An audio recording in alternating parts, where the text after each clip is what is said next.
qu'aujourd'hui, en ces temps qui courent, je crois qu'on a vraiment besoin quelquefois d'avoir assez de temps de discernement pour mieux peser, sous-peser l'engagement surtout à la vie de prêtre. Et je crois que je peux dire comme Saint Paul, voilà, je cours droit, tout droit vers le but et je ne crois pas qu'il y aura quelque chose qui me fera retourner en arrière.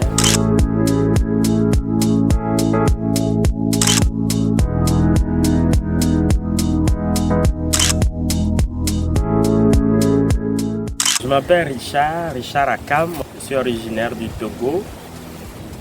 Je suis né le 14 août 1992, ce qui me fait 31 ans d'ici. J'ai fait mes études, toutes mes études au Togo, une partie aussi au Ghana et une autre partie de communication au Burkina Faso. Ce sera un événement très marquant dans ma vie. D'autant plus que voilà, ça fait de cela 13 ans que je fais la formation. Du coup, ça fait un long parcours.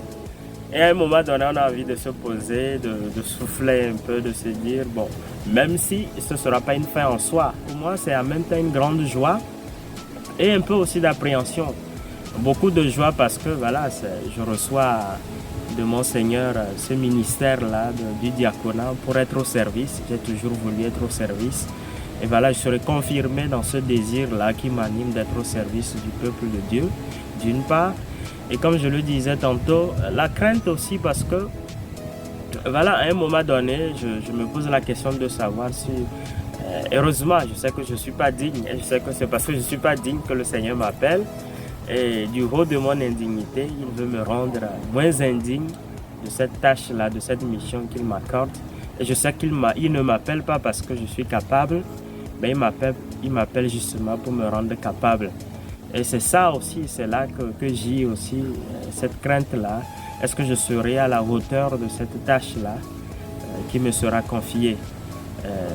Voilà, tout avec sa grâce. Je sais qu'avec sa grâce, je pourrais faire un peu comme le colibri, je pourrais faire ma part, je pourrais faire ce que je peux avec la grâce qu'il m'accordera. Je dirais que je porte un regard plutôt d'action de grâce. Parce que pour moi, ma philosophie de la vie est telle que je n'ai pas de regrets, en fait. Je n'ai jamais de regrets. Et c'est le pourquoi j'aime bien cette chanson-là d'Edith Piaf. Non, rien de rien, je ne regrette rien. Je ne regrette rien de ce que j'ai vécu. Je ne regrette rien de ce que j'ai vécu comme voilà, douloureux, comme moins douloureux, comme joyeux. Voilà. J'accueille tout avec action de grâce, d'autant plus que toutes ces années ont contribué à la maturation de l'homme que je suis. Toutes ces années m'ont aidé à clarifier davantage, à entrer plus avant dans la compréhension de ce que j'attends, de ce que je veux vraiment recevoir.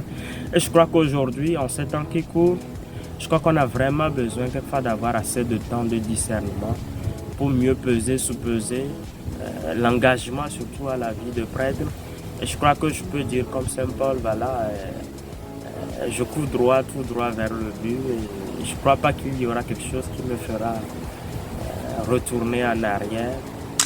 Je sais que voilà, ça fera une nouvelle vie, je serai dans un nouveau format, si je peux le dire ainsi. En même temps, sur la paroisse, il y a pas mal de responsabilités qui m'incomberont déjà d'ici septembre, qui s'ajoutent à ce que j'avais, ou voilà, dans certaines autres responsabilités que je vais continuer, dans lesquelles je vais continuer. Entre autres, l'accompagnement des écoles, la direction de l'aumônerie du public, de concert avec l'association des parents d'élèves.